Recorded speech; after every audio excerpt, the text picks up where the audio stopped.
Hello everybody again, Mr. Wilson here. Time for another tutorial. I thought we haven't done one in a little while. I thought we'd try not a 4-chord song. Well, it is, but you miss out a chord at one point, so it's a 4 and a 3-chord song, I suppose. It's Pompeii by Bastille. It's a massively popular song when the band play it at school.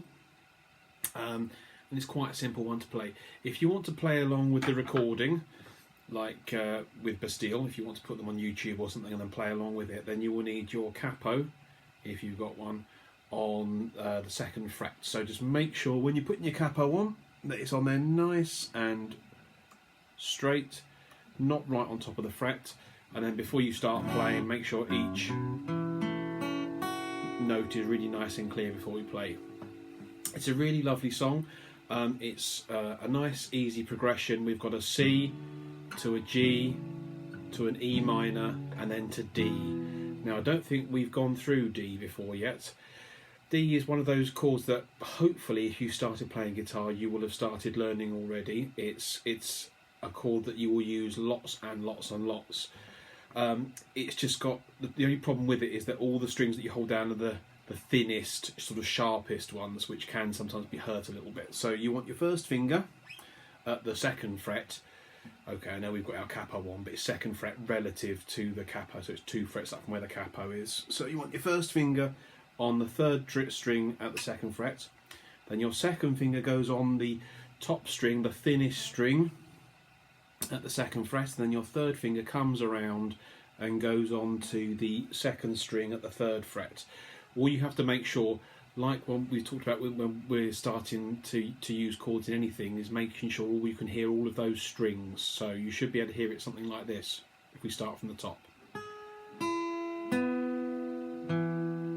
Okay, if you get anything a bit dead, if it sounds a bit like that, that means you're not holding strings down hard enough.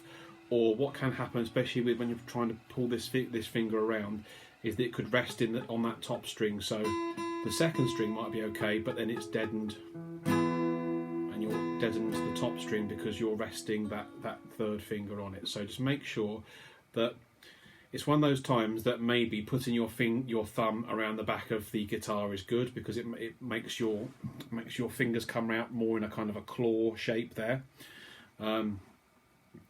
Or you can have it resting around the top there, just making sure that you aren't deadening any strings.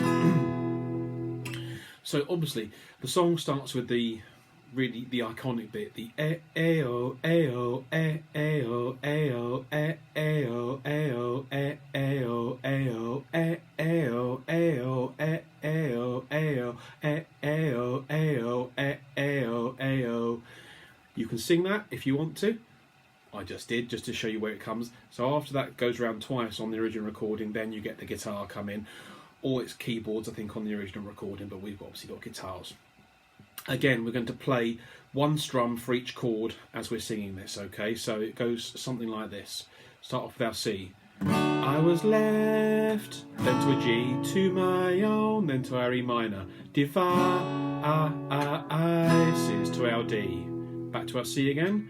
Many days to our G, fell away with none, to our E minor, to show to our D. Okay, so 1, so be good if we played the right chord, wouldn't it? We'll play a C instead, not a G. I was left to my own devices, many days fell away with nothing to show. Okay, so that's the first verse, and then you get to the pre-chorus, and then this is repeated throughout the song, and the walls kept tumbling down, that section there. Now you could carry on that single strum, and the walls kept tumbling down in the city that we loved. Grey clouds roll over the hills, bringing darkness from above. So you could do those single strums if you wanted to, or what often members of Take It to the Bridge do is that they would be doing some down strums, especially on electric guitar. Do some down strums, and it sounds really, really quite nice. So, and then instead just one, you're Okay, so and the walls kept tumbling down in the city that we love. And if you notice there, I was only hitting really the lower strings. I wasn't hitting the bottom string, the bottom E. I was hitting our 5th string, our A string, our 4th string, our D string, and maybe our 3rd string, our G string there. Okay, but I wasn't hitting the really trebly top 2 strings, the B string, the 2nd string, or the top E string, the 1st string there. Okay, and that way it's got more and more bassy and sort of like more, I don't know, energy to it. Okay, so you choose how you want to play that bit. That's absolutely fine. So all you've got to remember then is before you get to the chorus, you've got a nice pause, and you've got to pause, and you can if you play along with the record or with YouTube, then you can hear the space that you need to be silent until before the guitar comes back in again. So we have let's do the last bit of the pre-chorus. So great clouds roll over the hills, bringing darkness from above. But if you close your eyes, does it almost feel like nothing changed at all? If you close your eyes, does it almost feel like you've been here before? Okay, so there's that gap in between, and that's the bit in the first break between the pre-chorus and the chorus. You don't get there's nothing on the record, and then there's just a single beat of a drum. And then in the next gaps in between the pre-chorus and the chorus, you get that bit, and you'll know if you've been at Clifford Bridge and you see the drummers hitting the big floor tom next to them. They go do do do do do do do do do do. But if you close, and that's what that pause is for. Okay, it's just in the first part of the song, between the first pre-chorus and chorus, you don't hear it at all. It's just a silent piece. Okay, right. So we've gone through the chorus. If you notice that time, I wasn't doing that tempo, and I wasn't doing the single strums. I was doing up down up down. So, but if you close your eyes, did it almost feel like nothing changed at all? It's just up down up down. Okay, you could do if you wanted.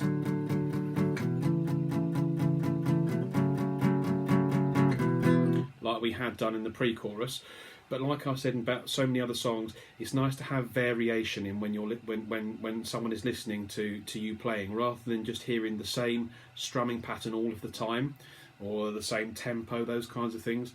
Nice for you to people to have some variety. It makes it more interesting for the listener. Okay, so let me just scroll my computer down a little bit. So we've done the first chorus, and then you have just got the little bit at the end. So you've done, does it almost feel like you've been here before? And we have the section, how am I going to be an optimist about this, that's repeated twice. This is where I said it's a 4-chord song, but then in one section it becomes a 3-chord song. And this is the only section where it changes at all throughout the song. This is in this section, how am I going to be an optimist about it? You have how C, G, D. And we're missing out the E minor, so it's a slightly happier feeling to the music because it's dropped that minor chord, dropped that E minor chord. So it'll be, how am I being optimist about this? Okay, so we're dropping that E minor. So how am I going to be an optimist about this? Now you could do that with that, like I said.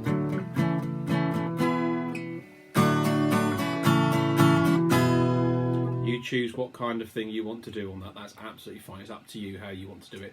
It's your performance of the song. It's your song.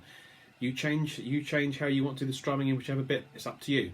I'm just giving you the ideas of hopefully of what you can do. Okay, so we go into the next verse. So you could keep on You can go back to, like, quite often the band go back to using that one strum in that one strum for each chord. We were caught up and lost in all of our vices, in your pose as the dust settles around us. Okay, or you could have carried on doing that. We were caught up and lost in all of our vices. You could do that tempo, it's up to you. So, same for that, then you get a pre-chorus again that we've just talked about, and the walls kept tumbling down, all the same all the way through, okay. Pre-chorus, chorus that we have just talked about, and then we have the little bridge section. And so after the last part of the chorus, so am I being optimist about this?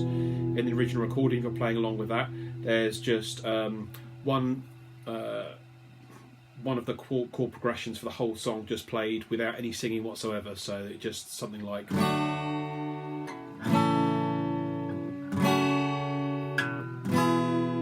And then the bridge, whereas normally in lots of bridges the chords change, the chords don't change in this bridge at all. It's just the, oh, where do we begin? The rubble or our sins. But that kind of slowed down tempo is nice, especially for the bridge. And if you play along and listen along to the song, then you'll hear that, okay? And that's just then repeated, or where do we begin?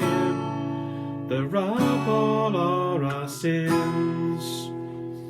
Okay, and that's then the section. If you have someone to sing along with you, brilliant, because then that's when there's two voices going. So you have one person repeating, oh, where do we begin? The rubble or our sins.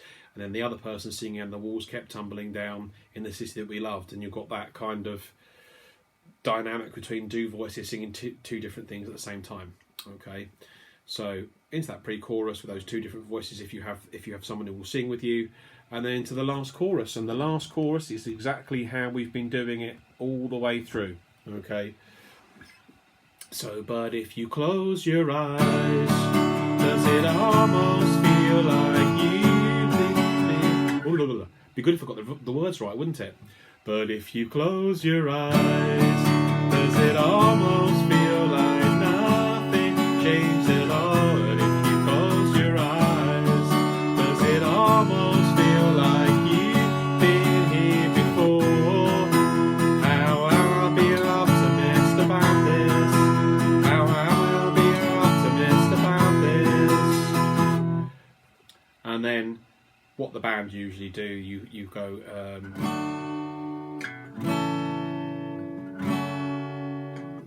but if you close your eyes, does it almost feel like nothing's changed at all? You could do that with guitar, or take it to bridge. You usually do a cappella, meaning without any instruments, just the voices. Okay, that is a breakneck tutorial of Pompeii. Hope you enjoyed it. See you next time.